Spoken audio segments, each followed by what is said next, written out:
Welcome to qnawire. So we're told that we have an 8.79 gram sample of unknown salt. We dissolve this in 150 grams of water in a coffee cup calorimeter. The initial temperature of the salt and water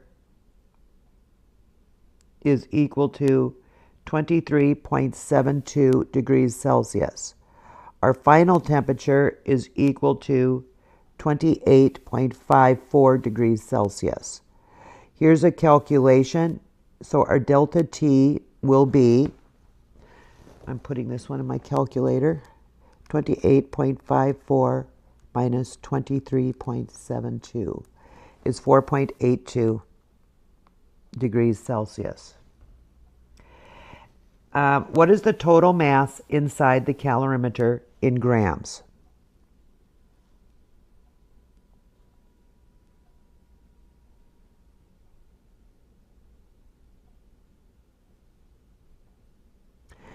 And that will be 150.0 grams plus 8.79 grams,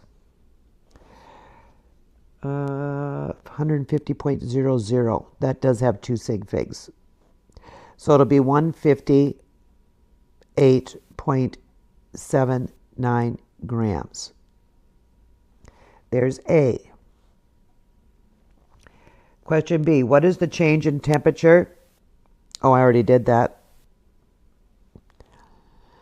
And that will be 28.54 degrees C minus 23.72 degrees C equals 4.82 degrees C.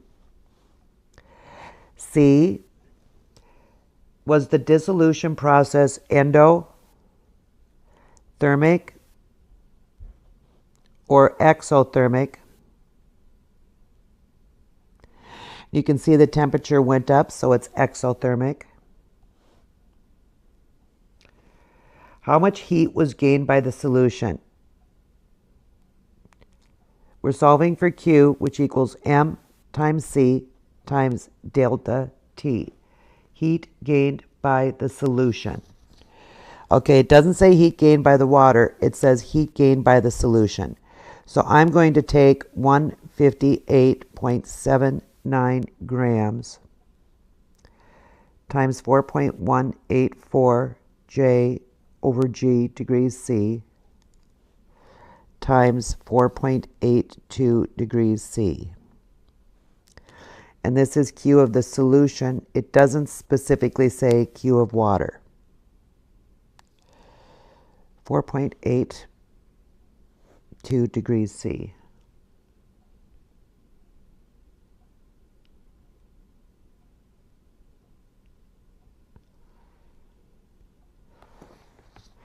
I really don't like taking that 8 grams there. Generally, I would prefer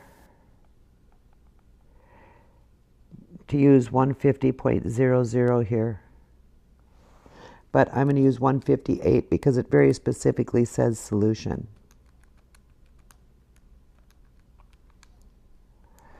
And that equals 3,202 joules.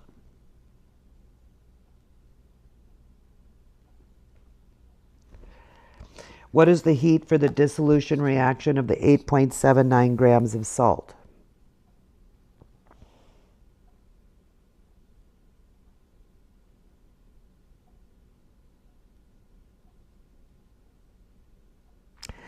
Actually, I'm going to go back here. I am going to use the 150.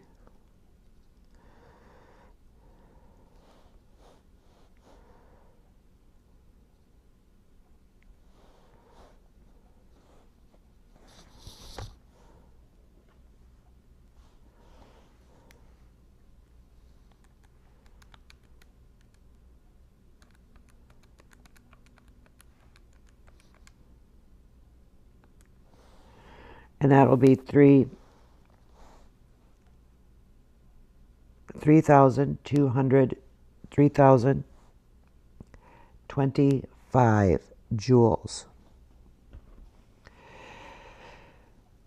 What is the total heat? So the reason I changed this is because this asks for Q of the salt. And we know that Q of the salt equals Q of the water equals 3,025 joules. How many moles of salt were used in the reaction?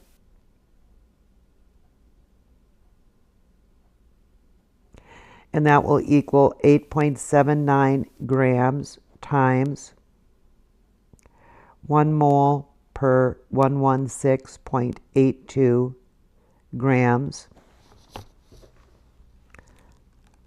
8.79 divided by 116.82 is 0.07524. I'll round later.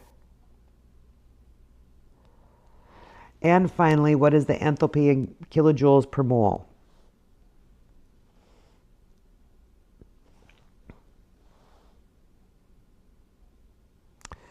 Where am I here? J, F, G.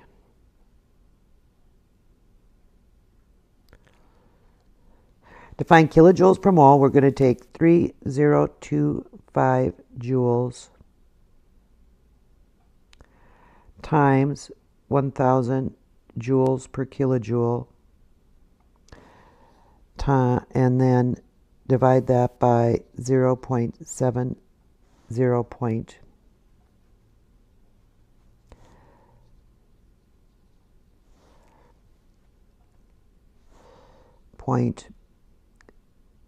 0.07244 moles. So it'll be 3.025 divided by 0.075244. I'm going to report this answer to 3 significant figures. So I get 40.2 kilojoules per mole.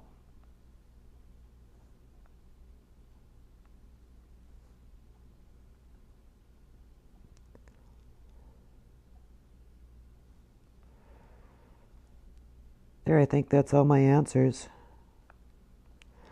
A, B, C, D, E, F, G. That should be good. Check my math.